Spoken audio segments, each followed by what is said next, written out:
Well, good afternoon and welcome back to another live iThemes training event.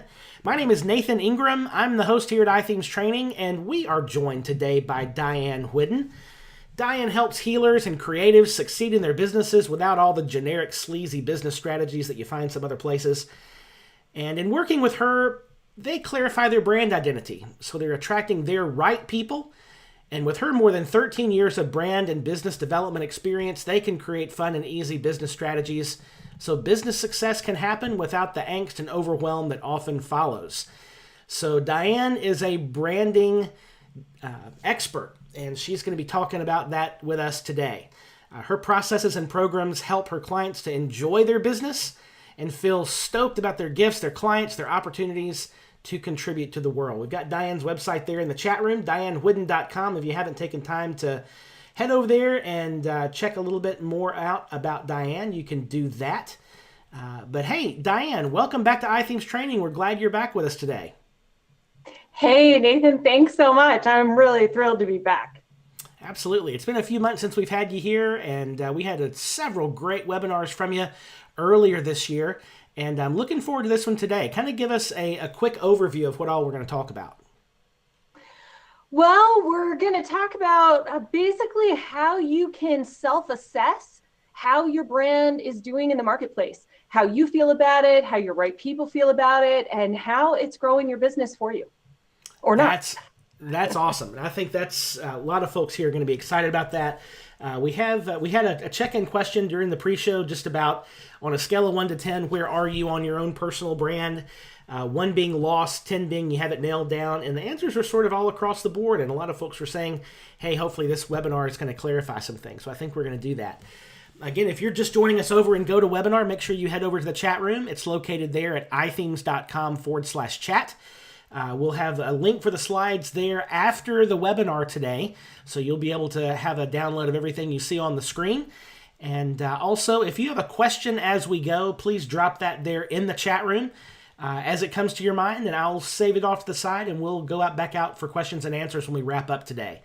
So I think that hits all the housekeeping stuff. Diane, looking forward to this. Let's talk about branding. Awesome. All right. So, hey, everybody. Thanks so much for joining us today. Branding is obviously one of my favorite things to talk about. And yeah, particularly when we can do it for ourselves. You know, I heard that Nathan talking about that in the chat beforehand, that it's hard to find the time to do it for ourselves. And sometimes it's hard to do it for ourselves. We don't have a good mirror or reflection for it. So I gave you a lot of good tools and tips in this webinar to kind of help you through that process. So, and also I'm gonna go ahead and jump in right here to the definition. But you know, the other thing too, I know there are so many developers who are on this call. So we're also going to spend a little bit of time throughout helping you get a few tools to assess the brands of potential clients and customers, because if they don't know what their brand is, it can make it really hard to build a website for them or anything else. So, okay, so what is branding? So at the very, very basics, branding is just your business's promise. That's all it is. And it's how well people understand the promise. And then it's also their trust that you'll be able to deliver on it. Because sometimes every once in a while I'll see a brand where the right people get it, but they don't have faith that the person they're following can actually follow through on it. Either they haven't spent enough time establishing their expertise, or they're not spending enough time talking about their experience and what they've done, or establishing social proof with testimonials and stuff. So it's really those two parts: how well people understand the promise that you're making for the problem you're going to solve, and then their trust that you'll be able to deliver on it. And basically, it's just what people expect to get from working with you or buying your product. And it includes things like your logo, your color scheme, font styles, taglines.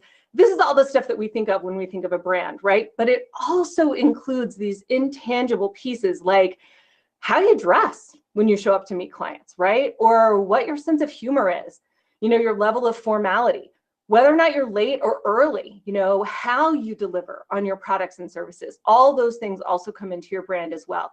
And that's a lot of stuff that usually people either don't think about when they're thinking about their branding, or they're not deliberate about it.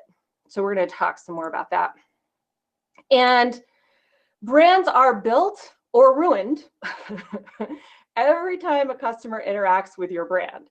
So that's as simple as viewing your logo or like shaking your hand in person, right? So every time anyone has an interaction with your brand, it creates an experience for them. And when that experience is great, it creates loyalty and a desire to have a relationship with you. Now, you're going to hear me talk about this a lot in the next hour, because this is like the main purpose of a good brand. It's to inspire people to have a relationship with you, to seek you out, to read your articles on HuffPo, or to subscribe to your newsletter, or come to your workshops, or whatever it is that you're offering, or to buy more products, right? Every time they do that, they're building on their relationship with you, and a really good, solid brand establishes that before you even do any marketing. So a good brand strategy is the ultimate marketing accelerator. And if you're trying to market, but you're not really clear on what your brand is, you're probably wasting a lot of time and effort.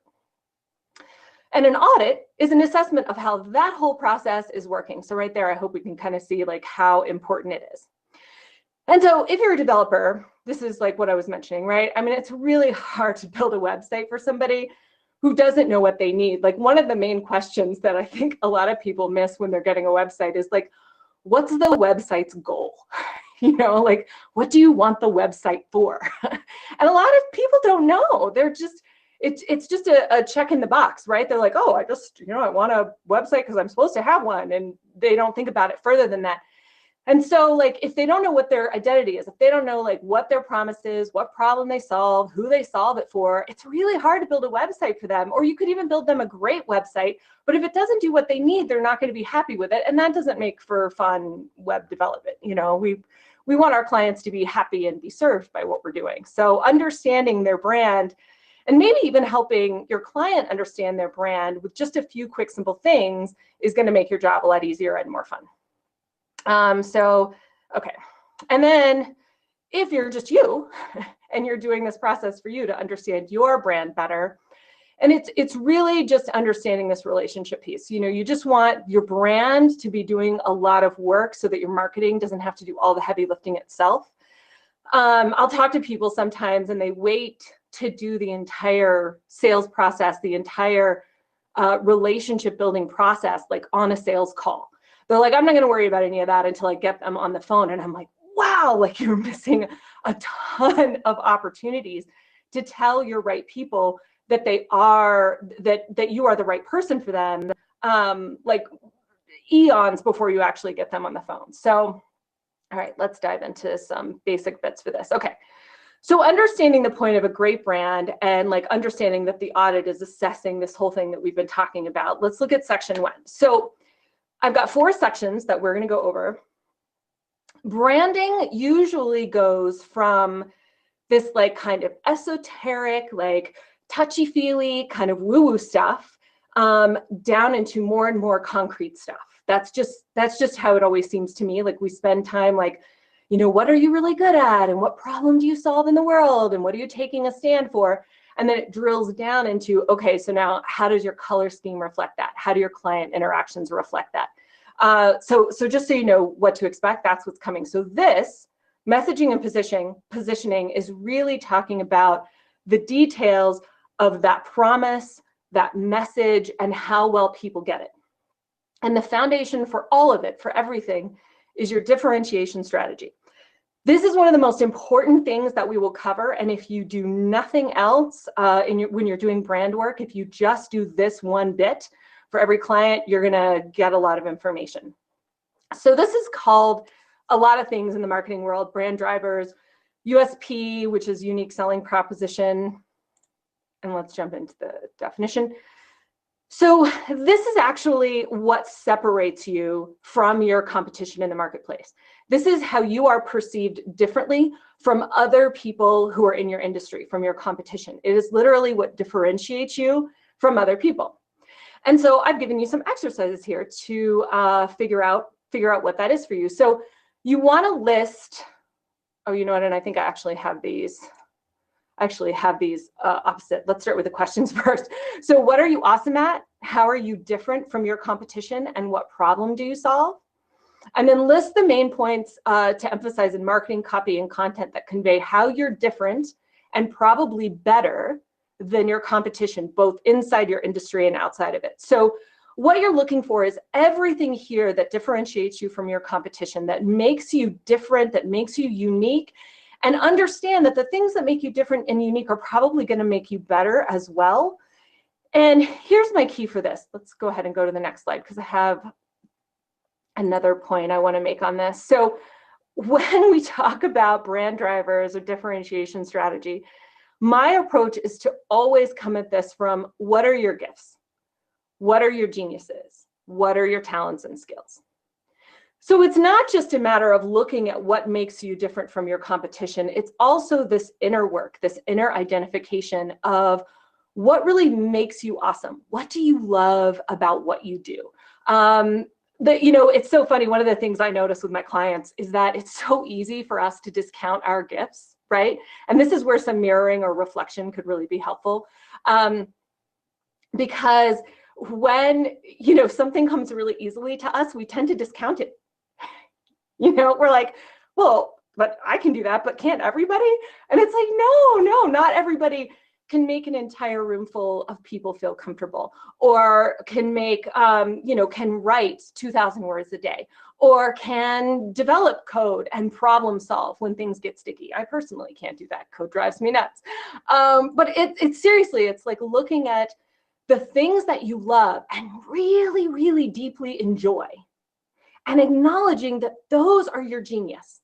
And that's what we're going to build the whole brand on. That is like the foundation of your brand strategy. And if you are not crystal clear on exactly what those things are and what the language is that you're using to express those gifts to your right people and like to get out into the world, your brand audit's just going to reveal that you're being ineffective at that piece. So, and I'll give you a couple extra questions too. So aside from, we could go back and look at the other slide really quickly. So these are great questions. What are you awesome at, right? How are you different from your competition? What problem do you solve? This one's critical, right? What problem do you solve for your right people? What's the main thing? And here's the thing. Let's say you're a developer. What's the main problem that you solve? Or, web designer, right? What's the main problem do you solve? Is it really that you just give a website to people who don't have them? Because I tell you, I know a bunch of web designers and everybody has their own unique thing that they do. Like when I was a designer, my big thing was I worked with a lot of writers and creatives and stuff. And my whole gig was I will design you a website that looks exactly like your writing feels. Like people will land on the website and they will immediately get a sense of what your writing is like. But, clean code and all the techie things, not my genius. I hired all that stuff out as quickly as I could. But it's like, so it wasn't just that I was giving people a website. I was giving people a certain kind of experience. Maybe you just give people websites where the whole experience of getting a website is really safe and easy and comfortable for them, right? Websites terrify people. So anyway, so it's really honing into what is really unique about you. And you find those points by honing in on what you really love about your job. Okay, so here's the key. This is why we spend so much time on this one point. This is why this one's so expensive, is this is the money maker. If you can't differentiate yourself from your competition, you have no option but to differentiate yourself with price. So this whole section, now the whole messaging and positioning section, which is all of this section 1, but specifically your differentiation point, this gives you the leverage you need to price according to what you need to deliver on your promise. So this is where, and we'll get into your why a bit later in the presentation, but one of the things I say all the time is like, when you realize what you really want to take a stand for in the world, what you're really doing here on the planet, when you get really crystal clear on your values, you want your actions to line up with those values. And you want to sit down and like really think about, look, if this is really my mission in the world, what do I need to make this happen on as big a scale as is appropriate for me so that I can really enact this change, so I can really show up and do my work. And sometimes, a big piece of what you need is a lot of money. Money is just a resource, it's tools, right? So maybe you need a lot of money, or you need a certain kind of lifestyle, or a certain number of hours off a week so you can recuperate. whatever it is. But when you start looking, you can't even get close to that question until you really answer this, until you're really, really clear on your particular gifts and offering to the world. Okay, all right, so that's probably enough on differentiation strategy, at least for right now. Okay, and so here's what I've done. So to give you an idea of like how you can answer these questions, and also what I recommend that you do for you is I recommend that you don't just write these answers down in you know, a notebook or something, or a piece of paper or a journal like somewhere on your computer. I recommend that you create a document of these answers that you can come back to over and over again, that will create a foundation for you. Like it's like a touchstone for future business decisions and stuff. Now I call them, now they're technically, one of the names for them is like a brand style guide or brand book. I call them brand soul guides because I'm all about the soul of your business, and that I want your business to be driven by your soul and your work in the world. So this is what I've done. So I created a style guide for my business, and this is like one of the slides. And I've given you a few of these to give you some context. And I've marked them all with this like pink bar at the bottom, so you can kind of set them apart. And like, here's how I did it. I just wrote out, just in plain language, my gifts, right? And we know that this is practical marketing work, but I still like to call it my gifts. And so if you look at what I wrote here, so I said to create experiences where my clients can discover and articulate their gifts, get clear on their purpose, and take bigger risks. And I say, really, I just try to model for them how they should treat themselves and their businesses. And then I get cute and I make a fun joke. And here's the thing, I've spent a few lines on that. And then I have another piece here to inspire people to say no to what isn't serving them. To me, this goes with the first one. You can't really honor your gifts if you're doing work that compromises you in the world, if you're doing stuff you hate and you're putting up with things you don't want to be doing. So my work is about both honoring your gifts and like your wants and your needs, and stop doing the stuff that you don't want to do anymore. And then here at the bottom, I put, I also know a bunch of stuff about branding and marketing, 13 years, blah, blah, blah. So here's the deal. This is why I say this whole thing to you and bring it up, is because, you know, I have taken all of the marketing classes. I've been doing this a long time. I am a brand ninja. I am stealing that, Nathan. I love that. Ninja. I am a brand ninja. That's so cute. But anyway, that is not what differentiates me from all the other brand and business coaches out there, right? So that's why I just kind of put it down at the bottom here. What differentiates me is this, that I really have this inside out approach to business. So that's why I spent a lot of time here. So anyway, just giving you guys a little bit of framework on that piece. And obviously, I mean, look, like, I mean, this is the font. This is really similar to the font that's on my website, or it might be the exact font. And then, like, you know, I've got a little kid back here, like giving a bouquet of flowers, right? That's how it feels to me, like, you know, giving your gifts to the world, like really showing up and saying, this is what I love to do the most. And acknowledging that you get to be paid the most money for doing the stuff that's really fun and easy for you. So anyway, okay, cool. So let's keep going. Okay, so another piece that you can do on top of that is a positioning statement. Now, this is just like a formal statement that's a little bit denser than just listing out all your gifts. And it just answers the questions, what is unique about what you offer? And I've given you a little formula here, right? So for my right person who has this problem, my service provides this. And unlike my competition, this is what differentiates you, my service offers these things. Okay.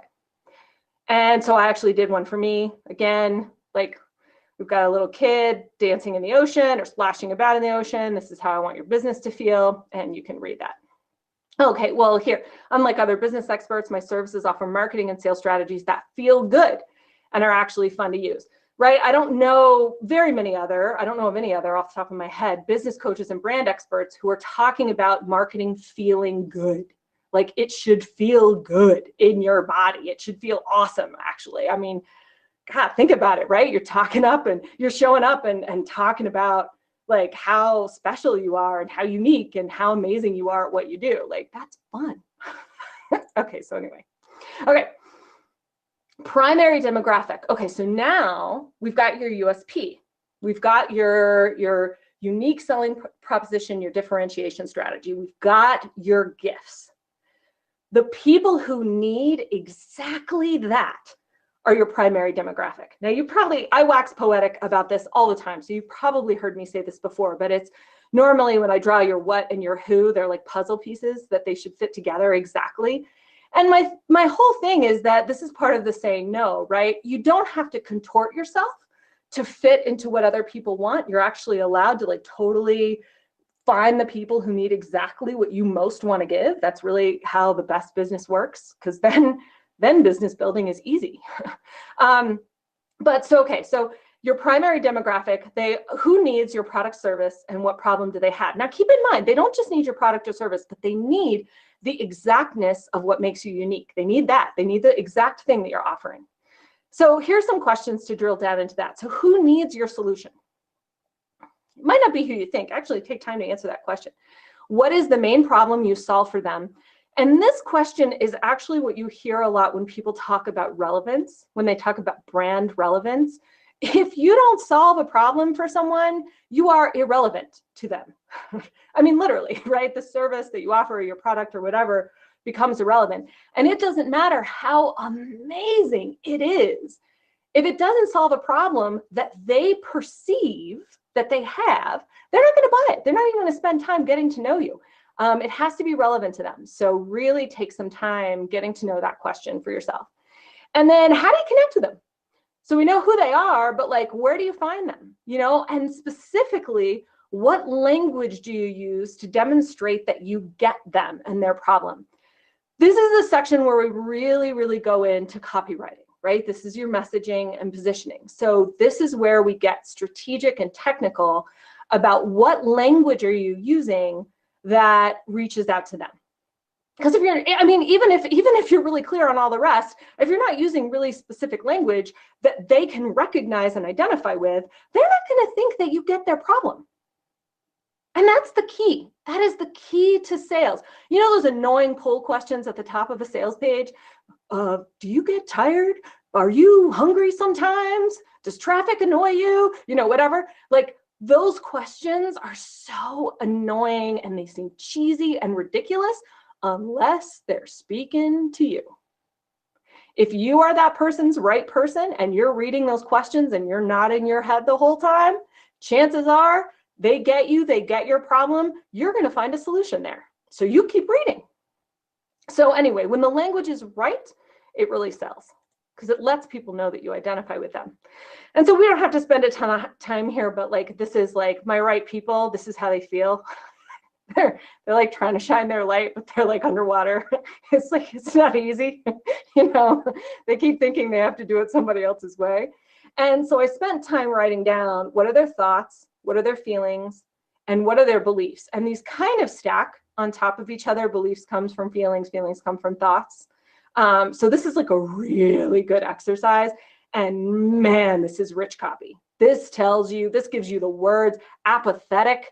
I mean, I got a lot of clients, who are like, ugh, it's marketing. I'm just not any good at that. They just like dismiss it outright, right? So writing that down and understanding that is good for me to know. And then urgency is really critical, understanding that like how urgent their problem is. Because guess what? If their problem isn't urgent, you're not going to do well in your business. There's just no way around it. If there's nothing compelling them to click buy, it's just not going to work. So make sure that you're clear on the urgency as well. And then, this leads right into copywriting. So copywriting, so as you're looking at copywriting, you want to, and we're going to talk about website more in detail in a second, but part of a good brand audit is just going through all of the copy that exists in someone's business, whether it's a client or it's yours, and just analyze it. Like, how well are you identifying with your right person's pain or problem and explaining the solution that you provide? How well are you doing that? How clear is your language? How specific? And how much does it match your brand? Like, is it informal? Is it fun? Is it, really elegant or streamlined? What's the gig?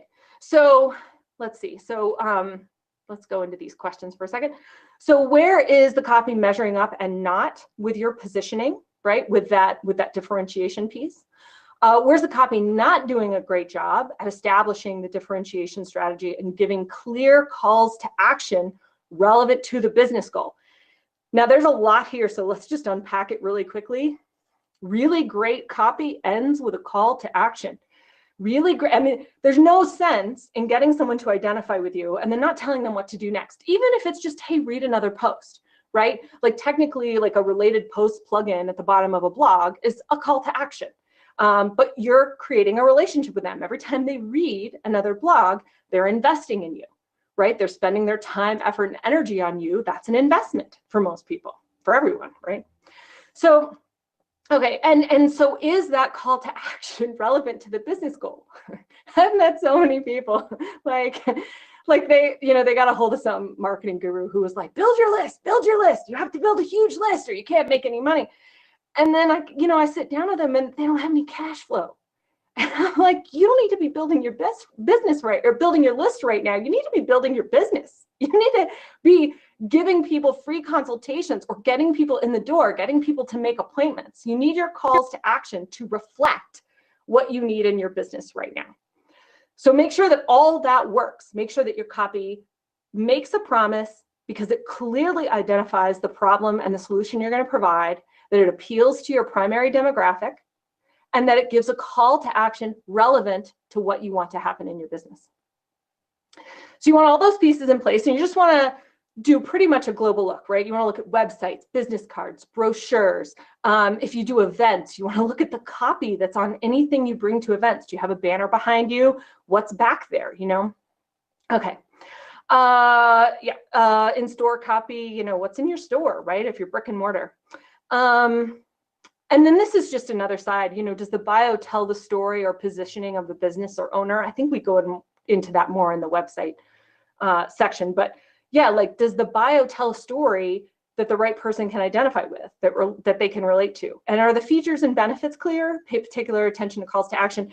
Features and benefits, I go into this in a lot more detail on the sales page talk that I did a few months ago. But features and benefits, in case you don't know, and I would encourage you to look it up because this is such a foundational point of copywriting. Features are what the thing is. Benefits are why do I care? So features are the coffee maker has a timer. Benefits are I get to sleep in for 10 more minutes. Yay. And obviously in that case, I don't really care that the coffee maker has a timer. But as soon as you frame it into a way it's going to make my life better, well, that's awesome. So benefits actually sell. Benefits compel calls to action. Features don't, typically. But features are important. A lot of people skip over features, but features are what gives people the idea of what to expect from working with you. So features are important. You got to tell people, what it is or what's happening or what's going on. Okay, so enough on copyright. I could talk about copywriting for many, many days, but that's the kind of stuff you're looking for in your audit. So these next two slides are a couple slides that I made for me. And these are just the kinds of things that I would encourage you to do for your messaging and positioning. And I kind of brought these up because I got a little creative with them. So I list out the problem, right? And the problem is my clients are constantly trying to protect themselves, which always leads to crappy business decisions. So it looks like living small, taking only the risks we know we can win at, looking good, being more concerned with ourselves than with our service. And, this is hard. It sucks. It's not fun to live this way or run your business this way. And it sacrifices a lot of us. And so here's what I did. So I included some pictures over here, like, these pictures here. This is what a lot of my clients do. When you're not driven by like inspiration and hope and generosity and service, you're in this place of like, suck it up, just do it, get in there. And, it's usually not a good recipe for ease and fun and play. And then they're putting on happy faces, and then they're usually overwhelmed. So this is just the kind of thing that I would encourage you to do for your business, like create something here that you can look at that clearly outlines the problem and like gives you some visual hits of, oh, that's right, that's who this is for. So every time you create a new workshop or you're creating a new product, you can be like, oh, this is who I'm aiming it at. And, I've had some people put songs on them, like little songs or tracks, like a link to something on YouTube or something that they can listen to, which I just love. I think that's awesome. Okay, and so the solution. It's for them to be fully engaged, right? It looks like running a business that's in alignment with them, when the soul's leading the way, is when my clients fully trust their intuition. And when they're more concerned with service, the service they're giving the world than with protecting themselves from failure, we've done our job, right? And this is what it feels like. I mean, it feels like playing catch. It feels. I love this picture.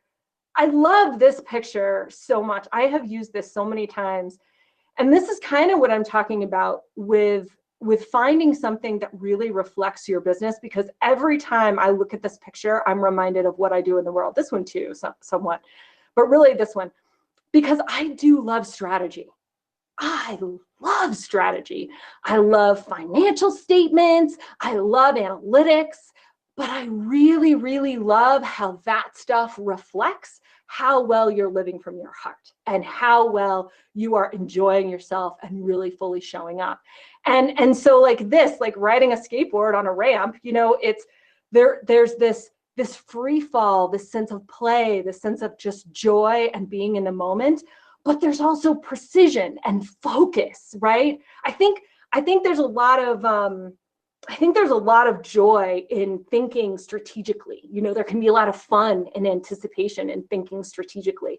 And so every time I see this picture, just this one picture, it really brings back to me what my work is about and who my right people are and what I bring. And this is the kind of stuff that you're looking for to build your brand book out of, is these things that remind you of who you are, because it's easy to get off track. I look at this stuff all the time, and it's easy to kind of get lost and to, you're launching a new program or you're launching a new product, and it's so easy when you're vulnerable to get caught up in, oh, what are people going to think? And they're going to reject it. And all the old stories, right, come up. And so this is when you come back to this, and it's like, no, like there are people who need this, and there are things that I show up with that are needed in the world. And it just reconnects you to that like place of fullness. So anyway, that's enough on that. Okay, cool. So that's section 1, messaging and positioning. And it's really heart-centered and it's kind of woo-woo work, but it's really, really critical to dive deep and get clear on what you want to affirm about yourself, because that's what you're going to be doing every time you go out in the world and market yourself. You are affirming certain things about you. The more aligned that message is with who you really are, the happier and more effective you are going to be. Okay, so section 2, values and brand inspiration. Now, we've done the language work and the heart-centered work. We're going to get a little bit more esoteric here before we start to get specific. But this one's quick. So now that we have an idea of the problem you solve and the things you love doing, we're going to dive a little bit deeper into your brand's inspiration. So this is based on your values. And if you've seen that Simon Sinek talk, which I just love to pieces, where it's how great leaders inspire action. And he talks about how people don't buy what you do, they buy why you do it. And people literally affirm themselves with their pocketbook, right? Do people use pocketbooks anymore? I guess. Okay. All right. So it's a purse. Yeah. Anyway, sidetrack. So people affirm who they are and what they care about by what they spend their money on. So it's a good idea to spend a little bit of time thinking about what your values are and what you're taking a stand for in the world. Ultimately, it's what your buyers identify with and affirm for themselves every time they buy from you. This is so mission critical, because people think that we make decisions in the rational part of our brain, but we don't. They've proven it. We make decisions in the emotional part of our brain, and we let the thinking part rationalize it. So understanding what you're taking a stand for in the world, what change you are wanting to create and make, it helps you because it gives you that bigger drive and that bigger sense of service, but it also really helps your right people identify you. So what are your values? You can look up, I recommend looking up, like just Google list of values. And there's a bunch of people have like 80 or 90 values, and you just go through and pick. And mine seem to change every year, but they're usually some version of like joy, self-acceptance, love, self-actualization, these kinds of things, right? And then what are you taking a stand for, which could be a brand purpose statement. We have something like that in here. And then are there stories that illustrate this? This is where I love for people to break out any stories of clients. Like usually this is a story of like you working with one of your favorite clients and like how it felt to you. Like not just what it was like for the client, but how it felt to you. How did you feel you were contributing? You know, that kind of thing. And also look at testimonials. And if you don't have a lot of testimonials, first of all, go back and listen to the iThings webinar where I talk about testimonials, because you should have many. And then go out and get some testimonials, because you will get some of that mirroring and reflection that you need to help you identify your gifts and what you're great at and what you love. Okay. So instead of like a value statement, I kind of put a mission statement here. This is more or less my mission statement. I teach entrepreneurs how to tap into their soul's intelligence for business and marketing decisions, because those work the best and they're the most fun, right? And then this is the picture that I use, because honestly, that's how I want my clients to feel all the time. They don't always appreciate that about me, but that's how I want it to feel. So, okay, so that's the kind of thing you want to write up, something like that, that says what you really are taking a stand for. And if we go back, like the thing I'm taking a stand for, right, is that you don't have to do what anybody else tells you to do in your business. I mean, my God, if there's anything I'm taking a stand for, it's that. You get to do what you want to do, and you get to let your intuition be your guide, or your gut, or your whatever. Like that gets to guide your business decisions, because man, that just feels good. I mean, that's the way to do it. Okay.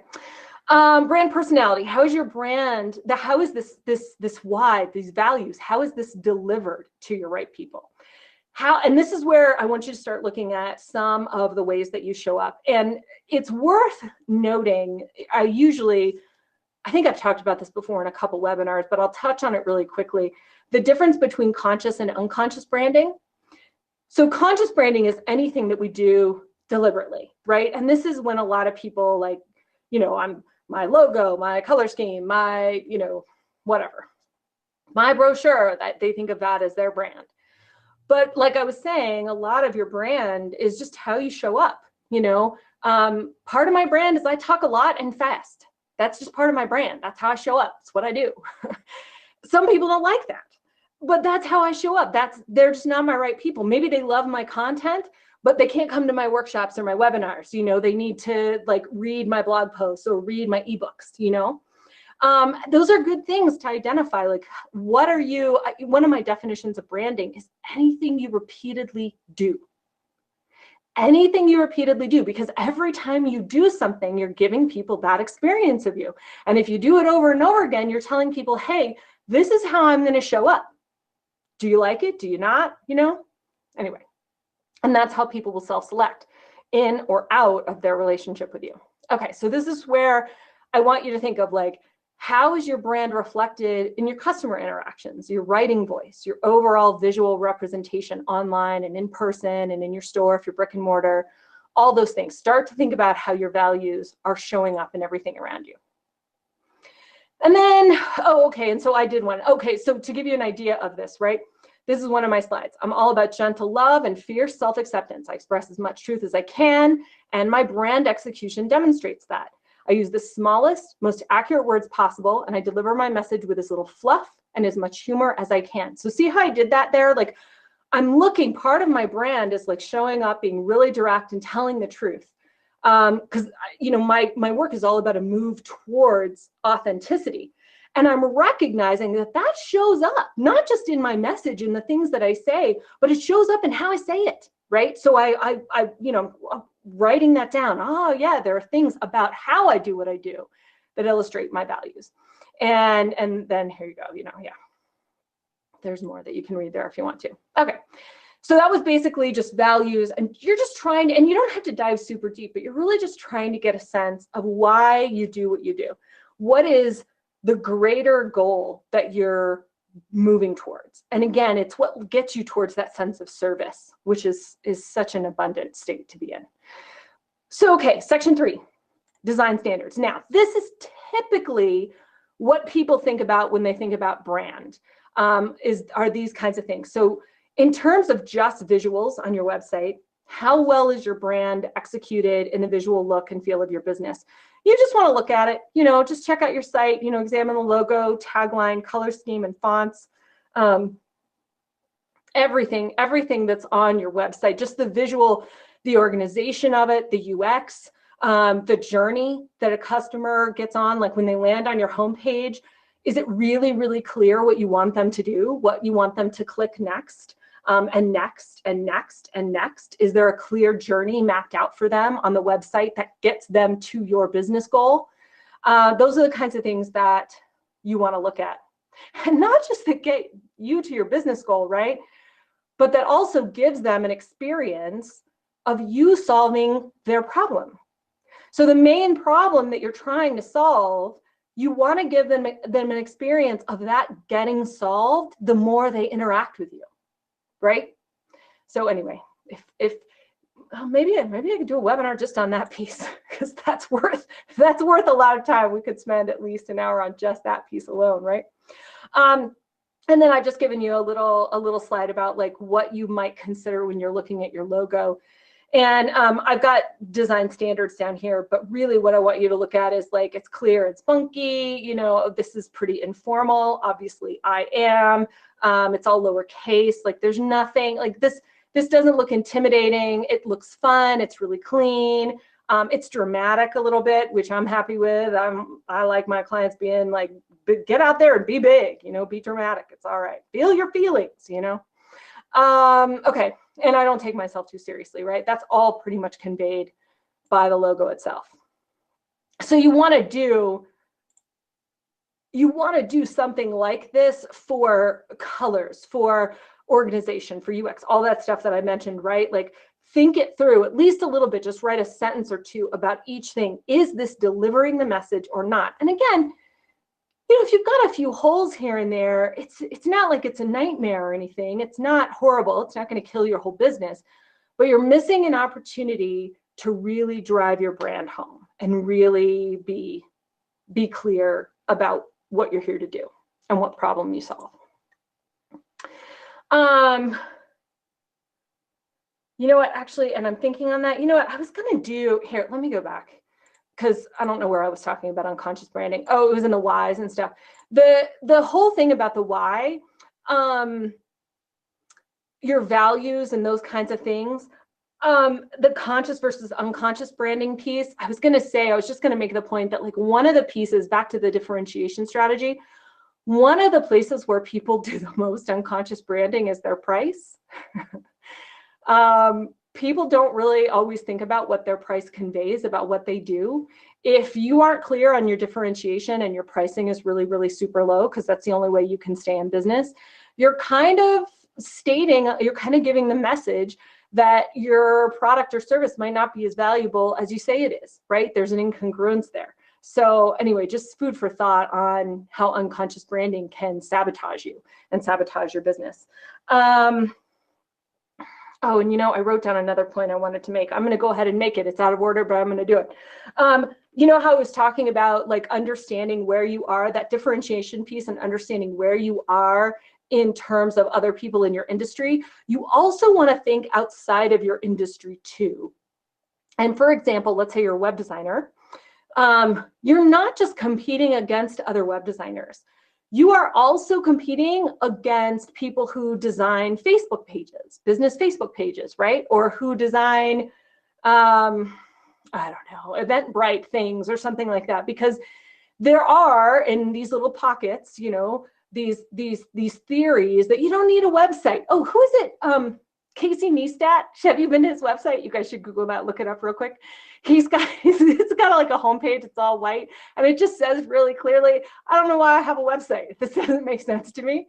But you know, and then he's got links to all his social media.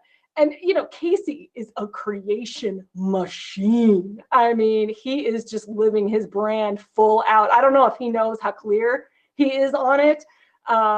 But man, I mean, his brand is super consistent because he is just creating straight from his inner kid, like constantly. But so in a way it works. If you're on YouTube, you see his YouTube stuff. You know, if you're on another social media platform, you see the stuff he creates there and does there. And to a certain degree, it's fine. People are consuming his content in the way that works for them. but I don't think I would have to explain to anybody on this call the value of having a hub for all of that, right? And a place where you could clearly declare your brand, your messaging, your positioning. You could link to all those things in a way that created a great experience for the user. Anyway, okay, so food for thought. But you're competing against people who are telling people like Casey, you don't need a website. So it might be worth creating some content around, hey, websites are cool. They're good. They're going to help your business, in ways a Facebook business page never could. Okay. Again, I'm probably preaching to the choir there, so I can probably move on. Okay. Okay, so website. So we talked about visuals, and so now we're going to look at content. So how well is your brand executed in the content?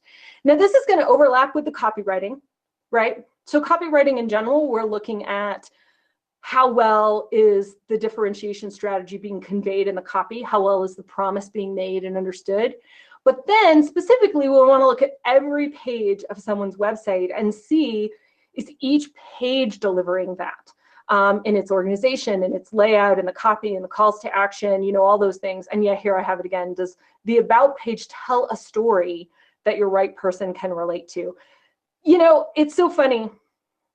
I've talked about this before, that like typically the journey that people go on when they make a purchase is they land on the landing page, they look at the thing that you're selling to see if they can afford it. If they can, they go to your about page, read about you, see if they like you, right? This is the Simon Sinek piece there. Do I get this person?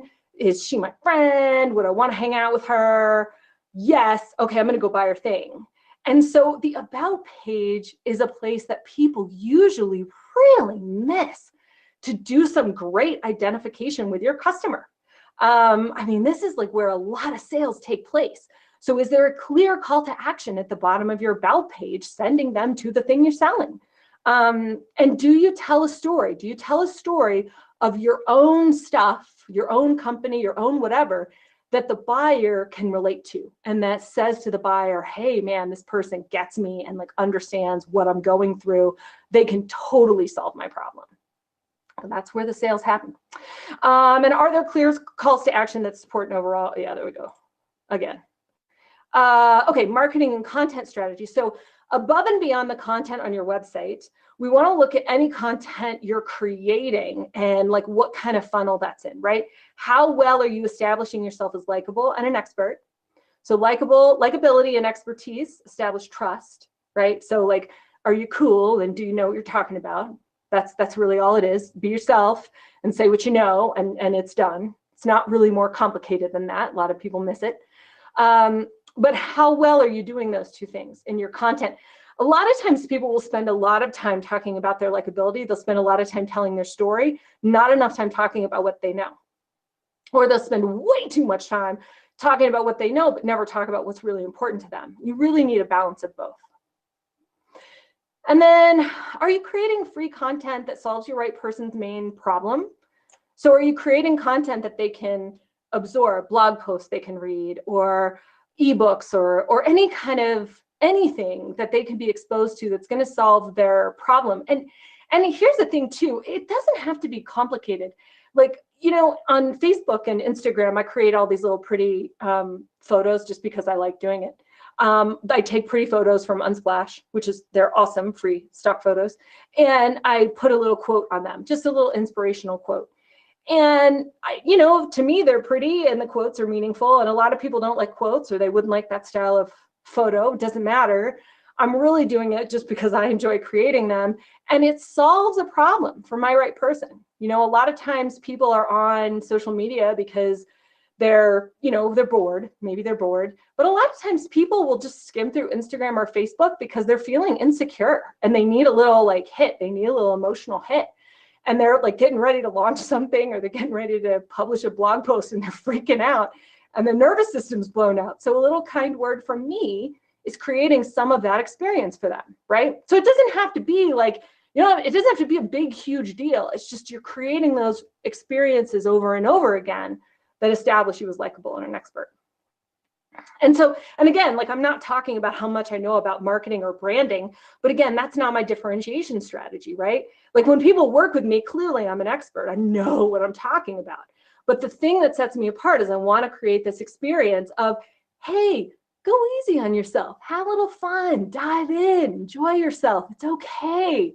And so every time they read one of these little photos and has that experience, it's building my brand.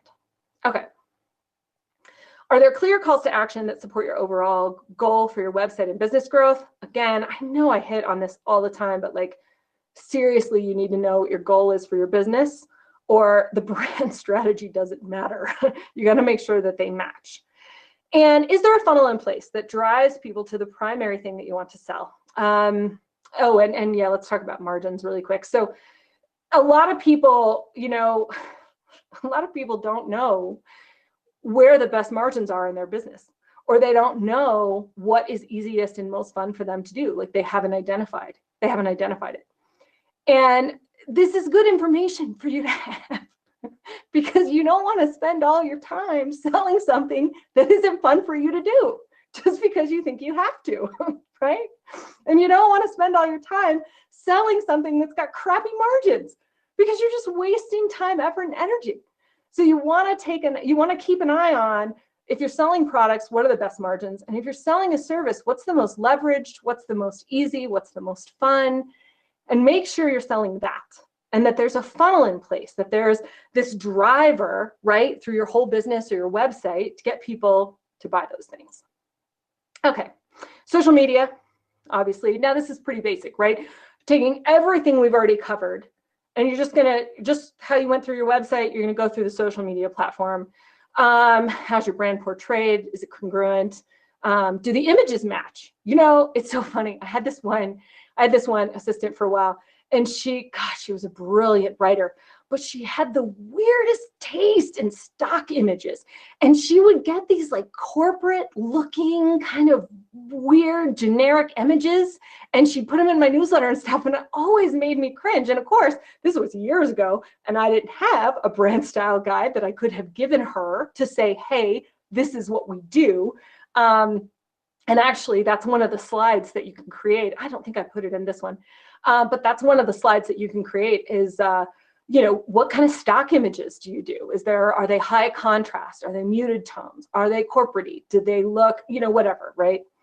And anyway, you give it to your staff, right? You give it to your staff. Like, this is what we do. These are the design standards around the logo, and this is how you talk about what we do. This is the mannerisms I want you going for when you talk to clients. So anyway, these things are gold. I love them. But anyway, okay. And are you still speaking to the main problems of your right people? Is there engagement, purchases?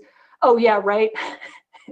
The gurus that are like, we'll get you 10,000 Facebook followers, but none of them are going to buy anything. All those services where they promise tons of Twitter followers or whatever. And I guess that looks good if you're really concerned about your image, but if they're not engaging or they're not buying anything, what's the point? You just wasted a bunch of money. Maybe you win the popularity contest, but who cares? If it's not helping your bottom line, it's not helping. And the other thing, I didn't put it on here, but it's worth noting if the social media platform itself matches what your client does. So like, for example, years ago, or what you do, years and years ago, I was only on Twitter. I did some Facebook stuff, but I was really only on Twitter because I built websites for writers. And Twitter at that time didn't do videos or photos or anything. It was just words.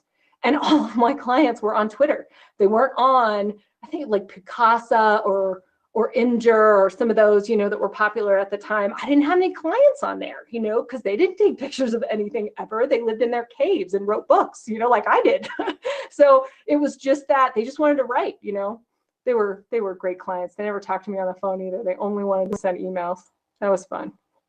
Okay, I'm a little bit of a hermit, in case you didn't know. Okay, so product, services, and events. Is your brand congruent and effective on the main thing that you do? Okay, and so again, this is just a global look. We're just looking at everything, like product labels. Look at the product label. Is it congruent? Are services delivered in a way that matches the brand promise? Like, I've seen so many people, right, who just like dump the product, like they just send the product to the person, like they get it in the mail and it doesn't have a nice note, or the packaging isn't branded at all, or whatever. And it's like, that's not what you want. Or if it's a digital product, do they just like get the info, and there's no like, hey, here's what to expect from using this, and how to use it, and great job, you finished it, and now here's on to the next thing. Like, how again are you creating the experience of your brand in everything that you're doing? Branding and events, workshops, this is all pretty basic. Oh my gosh, it's like 5 to 1. I have talked so much. This one's quick. Financial statements. Okay. So how effective so I love numbers. I just want to say I love numbers. They are there's like nowhere to hide when you start talking about numbers. They're like this beautiful window into exactly how your business is doing. Besides the fact that money is awesome, it is actually so revealing about what's really working in your business and what isn't. So by now, you know what you do, who needs it, what problem you solve. Awesome. Now, how is your business set up to sell that? Do your funnels and strategies serve your primary demographic? And basically just what I want you to look at when you're looking at the numbers is what's really working and what isn't. And here, I have a quick story about this because it's just so telling. So I had this acupuncture client a while back, and he was an acupuncturist, and he was obsessed with marketing, obsessed with marketing. All he wanted to do was go out and get new clients. His roster wasn't full, like his hourly wasn't full. So he wanted to go out and get new patients all the time. And there was such a desperation around it that I could tell something was off. And I didn't really know what it was until we looked at the financial statements, until we looked at what happens in his business. And in his business, acupuncture is like chiropractic care to a certain degree. The benefit happens over time. So over repeated visits, right? It's not like you just, oh, my shoulder hurts, and you go in once and it's all fixed. Like, it kind of builds on itself. And so when we looked at his numbers for 1 month, in that one particular month, he had 85 visits, which really isn't bad. That's pretty good. But he had 85 visits in a month, and 0 people came in 3 times a week. 0 people came in 2 times a week.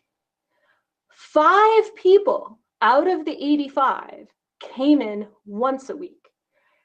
Everybody else came in fewer than once a week. And I was like, dude, this is the problem. This is why you're struggling. Because first of all, you don't need more clients. He had a list of about 485 people, which if you're selling online products is nothing.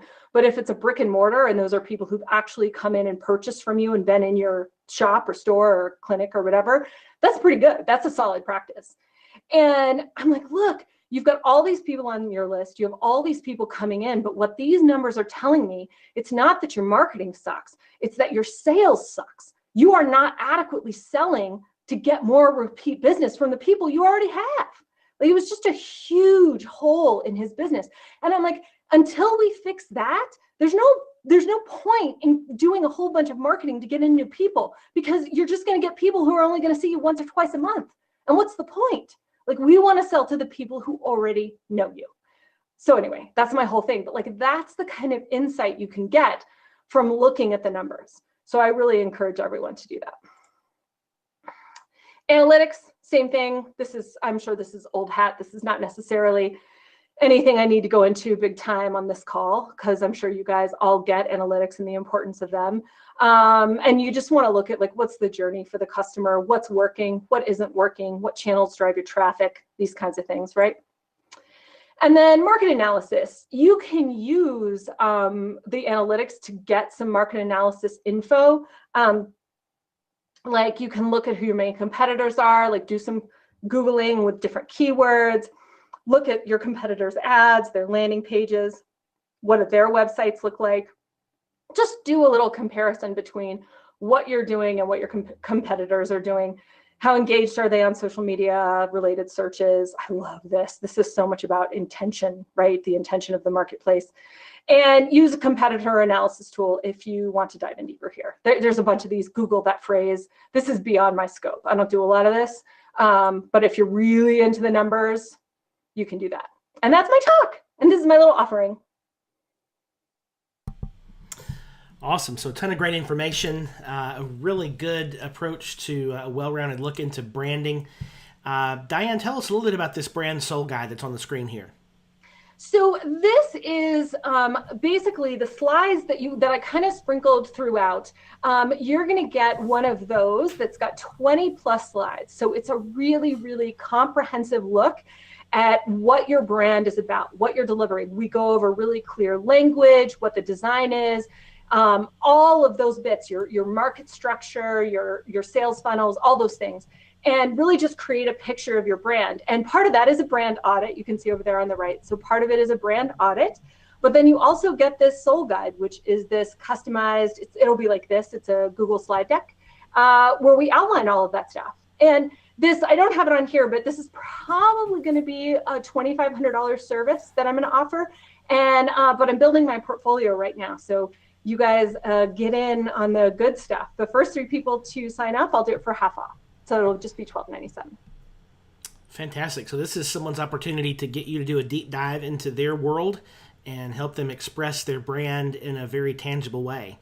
Yeah. So what is the kind of work you'll be doing with them in this to produce this brand soul guide? Oh, thanks. That's great. Yeah. So everybody, what's he asking? He's asking for the features. I said the benefits, but I missed the features. Okay, cool. So it'll be at least a couple of calls with me. And then you'll start out with my questionnaire, which is like really extensive. It's a process in and of itself. It usually takes people a couple of weeks to work their way through it. And then I take the questionnaire and then I take all of your stuff. I look at your site. I spend time with all your materials. I encourage people to send me as much as they want.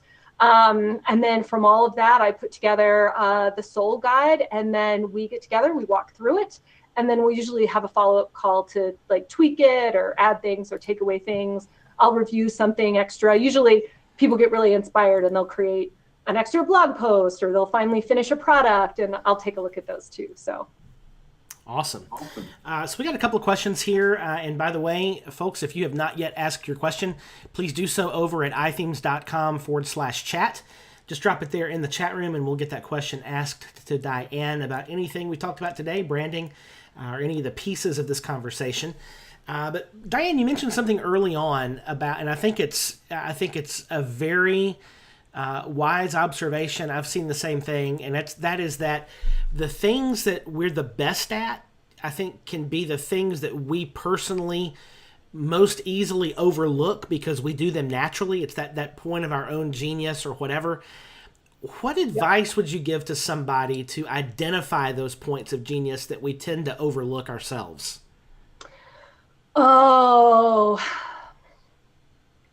well, honestly, I tell you what, if you'll permit me to get a little deep here, what I have found is that the reason that we discount our own gifts is because usually we lived in an environment, we're all different, right? People are different. And even if your childhood was great, usually you lived in a house where people couldn't necessarily see your gifts, right? They see their own gifts reflected in you. And so almost every human being has some experience of a hustle that they've developed as a survival strategy, like as a success strategy in their life, right? Like they try really, really hard to develop the skills that will get them seen. The problem is they're developing skills that their mom and dad were really good at. They're not developing their own inherent skills. And so my advice to my clients is usually a 2-parter of like, look for the hustle. Look for where you're straining. Look for where you're constantly seeking, and maybe you even get a little hit of, ooh, they really liked it and they thought I was good at this, and oh, that's amazing. But ultimately, it lacks. There's a sense of not ever quite being good enough at it, which drives more hustle. So look for that, because those places exhaust you. Even if you're good at them, they're exhausting. And then look for the places that you're over here quietly doing stuff for free. That's always a big kicker for me. It's like, what are you happily doing for free for people? Because I guarantee you that's where some of your genius is. Because you're just doing it because it's fun for you and you're good at it and you're just showing up and like kind of being of service and like enjoying it. But it's so typical, right? We don't charge for that. It's like that's That's not what got me attention as a kid. That's not going to work. I can't charge for that. Nobody's going to pay for that. And what you're missing is actually people will usually pay a tremendous amount for that. That's such a great answer. Do you see any value of the opinions of others in identifying those things? Yes and no. Again, you got to be careful who you ask. Yeah, right. Because a lot of the times the people who love us are like really great mirrors and reflections, but a lot of times the people who love us, there's all the angst and the crap in the relationship, and just you never know, right? So I would say always go to people who love you, as just like a source of insight. Like go there and see what they think. And then go to people who don't necessarily know you a ton at all, or only have a little bit of exposure to you. The thing that's so funny to me, your gifts shine pretty well all the time. And sometimes I get the best answers from people who don't know me very well. They're just like, oh, well, you just did this and you just showed up and did that or whatever. And sometimes the people who don't know us very well really see us the best, because there's not all that drama and years of stuff.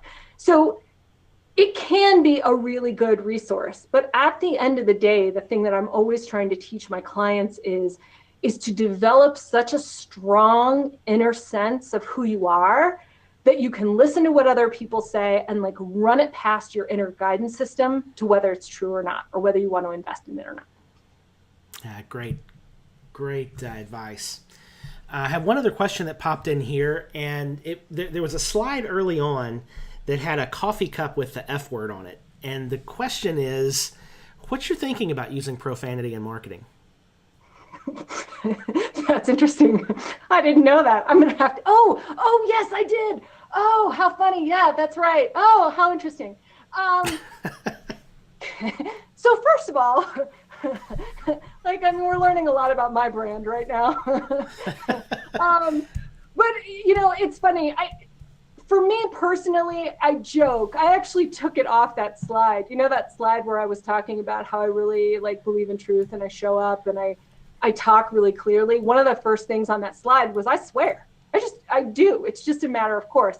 And I do it less now that I've gotten older than I used to. I don't get as fired up about marketing strategies as I used to. But I still do. And it's every once in a while I'm going to get on a rant and I'll swear a little bit. And it's just one of those things that I've really come to terms with. I'm like, if people don't like it, they're probably not my right person. If somebody's really, really offended, they're probably not going to like working with me for a bunch of reasons, right? Not just that I swear occasionally. It'll actually be, there'll be other things about me that will turn them off. So I don't know. I'm really a big fan of being exactly who you are. There's a lot of rules around how you're supposed to dress in business meetings and how you're supposed to talk and what you're supposed to do. And I think there's a balance between understanding, demonstrating that you understand things like discretion and appropriateness, and actually sacrificing who you are. So I think striking that balance for you and figuring out where that line is for you is the most important thing. Absolutely. I could not agree more. Well, all right, folks, we've reached the end of the questions here, and we're reaching the end of the webinar as well. Diane, this has been a really good talk. I'm struggling for the right word, actually. It's been a good, holistic look at how to take a hard look at your own brand. And I think you've given us all some things to think about. A lot of thanks coming in the chat room there from everybody as well. So if you had to wrap it all up into one last thing, what's the last thing you want to leave folks with today? Oh, have more fun. Oh my God, have more fun. The reason I love brand work is it's such an exercise in self-love.